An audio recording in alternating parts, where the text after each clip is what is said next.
Oh, hi. I've hit rock bottom. I've just hit rock bottom, and I just thank that I'm God. I'm alive. Thank God for another day. Situation could went west left a while ago. Situation it did went left, and it could have gone left, left, left, left, left.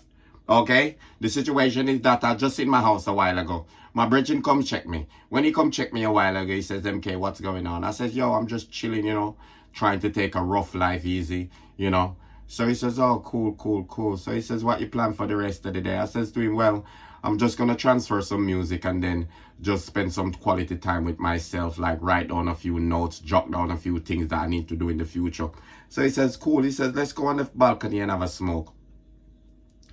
This is where peer pressure comes in.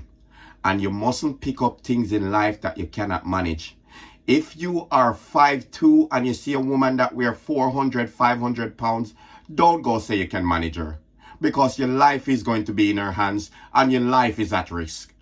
If you see a car and you know you shouldn't jump on it, don't jump in the middle of the road. Don't jump in the middle of the road. This is what happened to me a while ago. I have followed my friend, gone on my own fucking balcony, smoke on my balcony, almost jump off my fucking balcony because I got high. Then I come in the house. He says to me, "Yo," it's like he's seen what's wrong with me. And he see that I'm not well. And you know what he says? He says, "Yo, MK, you know what? I gotta go. I'll see you soon." Okay? And I'm looking at him and I'm standing there. He's talking to me and I'm looking at him and I'm not answering. And then he says, "MK." I says, yeah, sorry. He said then he realized now that, yes, I am fucked up. So he didn't stay to says to himself, "You know what? I gave him the weed. Let me stay behind to make sure that he's okay. Let me get him a glass of water. Let me put 999 on standby. Just let me get everything organized before I go." So that means if he died here, it's not on my conscience. The fucking dickhead left me. Now, after he left me, I have sit on the sofa. I realized that I'm in two frame of mind. One is saying run, one is saying walk, and there's a silent one going creep, creep, creep. Now at the same time, I feel myself start sweating. And I said to myself, something is wrong. So I take my black ass to the bathroom and I says to myself, I try to open my eyes as mirror like this in the mirror and look in the mirror. And I said to myself, "Are you okay?" One mind in the back of my head saying, "No, you fucking ain't. You ain't, you stupid fucking twat. You ain't okay. Look at you. Look at you in the mirror." And this is how I was in the bathroom talking to myself. All of a sudden, I feel like I want to poo. Then I said to myself, no. All of a sudden, I want to poo. I haven't pooed in a while. So I said to myself, okay, that's fine. I've got enough toilet paper. I can organize myself. I sure my ass. I can let my ass find the toilet seat and I can sit there and have a poo. Anyway, I come into the kitchen. For some reason, I don't know fucking why, but I picked up the toilet roll, bring it in the kitchen. And I'm going to show you what I take back to the bathroom. The foil paper. I have swapped the toilet roll and pick up this thing to the bathroom. It's only when I get into the bathroom and I peel off a bit like this and I crush it up in my hand like this. And you know when you assume the position, you lean forward and you cock up like that. And I go two swipe. And when I go two swipe, I said to myself, shit, this toilet paper is sharp. I said, this toilet paper is short. I says, what the fuck has just happened here? So when I go and come up like that and I feel a slight peel, I fucking juke up like that. I did say to myself, maybe it's the weed that makes me feel like it is sharp. I swipe again. Before you know, I swipe again. I look what's in my hand. It's only the fucking clean film foil in my hand. I look at it. There's all fucking sharp edges. There's blood everywhere. So now, what I had to do, don't judge me. Don't judge me. I'm only a man. I make mistakes. Okay? So now, my ass is fucked up. I say it with chest. My ass is fucked up. I have crossed the line. Weed has gone and done it again. Because it's twice now it happened to me. And they say 3 times is a strike out. If this happened to me a 3rd time, forget it. Okay? So now I'm in the house. What am I walking around with?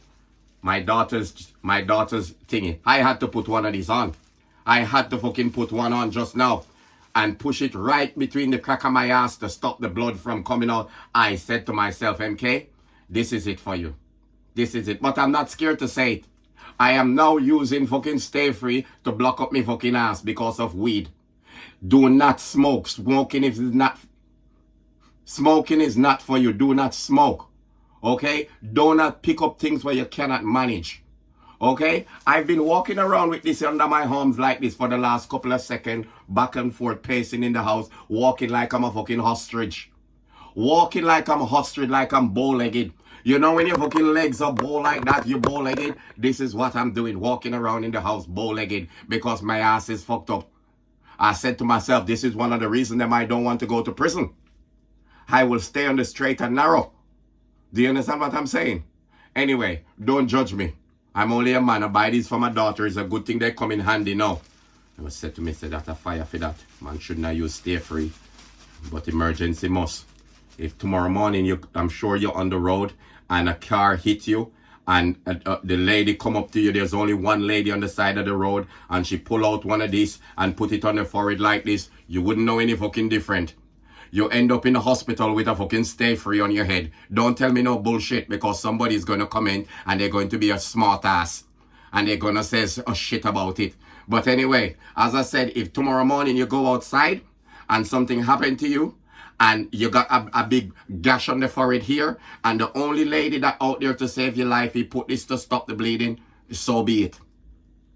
A situation again, your wife can get sick.